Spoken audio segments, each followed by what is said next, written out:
Hello everybody, this is Li Xue, a secondary Chinese teacher in Massachusetts. You want to know if I am from China? I will give you 3 seconds to pronounce my last name. 1, 2, 3. Okay, I think you have the answer. I'm in the teacher preparation program at Brandeis University and I'll graduate in this summer. I want to share some stories about my teaching research in this school year. I was teaching 5th grade Chinese at Michael Driscoll School at Brookline. It is an urban public school, which has students from very diverse backgrounds. I'm really happy to work with these students, since I was not only teaching cultures to my students, but also learned cultures from my students.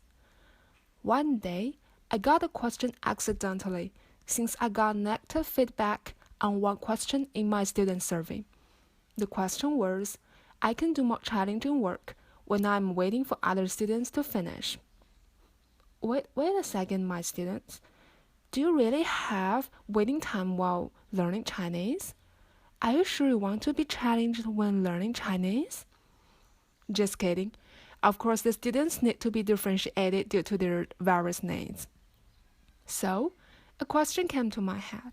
How can I differentiate in my instruction for more advanced students to challenge them at their levels? As soon as I settled my research question, I turned to ask help from my mentor teacher and field instructor. My field instructor told me, "Okay, girl, you'd better create a box of enriched games." So I created some extra worksheet for my advanced students when they finished their classwork earlier. My students definitely loved this, since they felt they were very special and superior. But later on, I was a little bit frustrated to see some students show impatience on regular classwork, as they were eager to be those special ones who can do extra challenging work. I realized challenging work should not be separated from normal classwork. It should be naturally included in the instruction and activities. A new question came to my mind. How could I differentiate naturally in the whole instruction to challenging my advanced students instead of separating this challenging from the mainstream teaching? During that time, I just read article Teaching, Giftedness, and Differentiation, a reflection of Juliana Kirschen. The author suggested giving students more academic voices. Therefore, I went to interview my advanced students to ask what they thought about the lessons. They told me they could learn more vocabs, but how to make complete sentences was a little bit hard. Thinking about this feedback, I tried some differentiation strategies into my instruction. For example, I required all students to make at least one complete sentence. However, I gave students a conjunction word, so if any student want to challenge and make more sentences, they were also allowed to do so. I didn't differentiate the content of instruction, however, all students would participate at their levels. After a period of time, I detect every student loved to be challenged. Although teacher may think the content of instruction was challengeable enough for them, all the students loved the feeling to make achievement after making efforts. So, my question went further as how to differentiate my instruction to challenging every student at his or her level. I knew it was a difficult task, and I only had a few weeks left to teach with these students. But I still decided to make a final project to challenge every student at his or her level.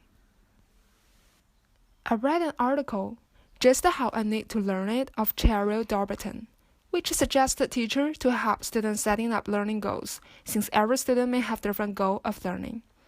And after setting the goal, students would have a clear thought about the gap between what they can do and what they are supposed to do after learning. They would try to close the gap and challenge themselves to do so. Thus, before the final project, I had my students to assess themselves on the knowledge I taught them in this spring. I told them we were going to review in the following 2 weeks, so they need to pay attention to learn what they thought still need to improve. I told them that we were going to make a book as a final project. After reviewing each unit, we need to make one page for concluding the content. For this project, students review knowledge learned before. They presented their knowledge at their best for making each pages. The pages were only printed with sentence templates, with blanks for students to fill out. Students would fill out the sentences templates with the vocabs they mastered to use. Some advanced students were also allowed to write their own sentences. They also had to draw pictures to explain the content they wrote. So all the students knew to achieve certain goals and challenge themselves to finish the project. It was amazing to see their performance on this individual work. I saw the silent and introvert students like to write more to express themselves. The active students wanted to read their books to the others. The visual learner loved to decorate their books with pictures. In general, I think each student was challenged at his or her level. In the end of my research, I did CAP student survey again to see if there's any improvement. Luckily, the scores raised up a little bit. Although it was only a small step, it meant a lot to me. Whereas, the results brought me another new question, since I thought I tried many challenging work in class, but the scores just improved a little. I wonder if challenging work has different meaning in my students' mind. Maybe they have different understanding about being challenged other than what teacher thinks. So, my question for next step will be, what does challenging work mean to my students?